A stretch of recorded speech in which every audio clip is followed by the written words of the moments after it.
कितने बच्चे हैं मेरे स्कूल में?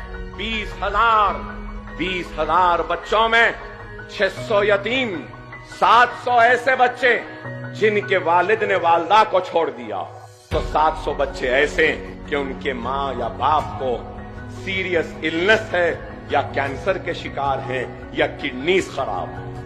रमजान के महीने में एक नई चीज मेरे सामने आई, उस पर भी काम कर रहा हूं।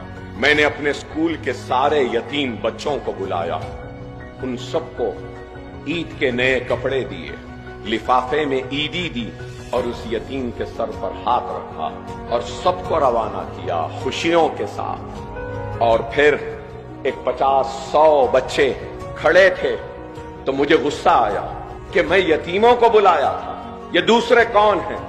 और गुस्से में गया और चीख कर कहा, यतीमों को बुलाया था, अगर इसमें कोई यतीम है जिसका बाप मर गया है तो हाथ उठाए।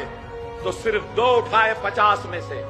मैंने कहा चलो 2 इधर आ जाओ, बाकी लोग क्यों खड़े हैं? मैंने तो नहीं बुलाया था ना।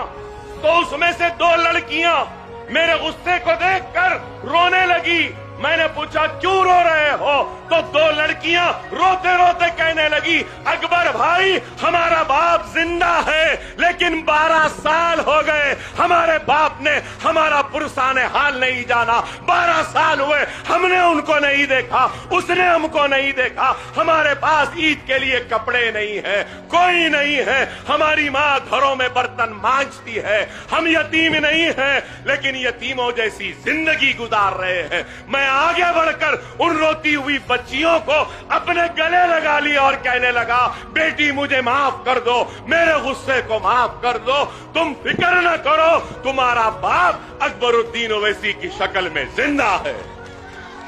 और उन सब को भी बुलाया, उनको भी दिया। उनको देने के बाद जब उनसे ईद मिलने के लिए गया तो और एक चीज सामने आई, शायद करने वालों के सामने ही आता, जिससे कराना है अल्लाह दिखाता। फिर एक 4-5 बच्चियां आई और उन्होंने कहा, हम वो बदनसीब हैं जिनके मां का इंतकाल हो गया। मैंने हैरत से देखा तो उन लड़कियों ने कहा, अकबर भाई हमारी मां नहीं है और हमारे मां के इंतकाल के 15 रोज में ही हमारी वालिद ने दूसरी शादी कर ली। हमारी सौतेली माँ हमारा ख्याल नहीं रखती। 2 महीने चिचा के पास, 3 महीने नानी के पास, फिर 2 महीने मामू के पास, तो फिर 4 महीने खाला के पास। यूं ही जिंदगी गुजर जाती है।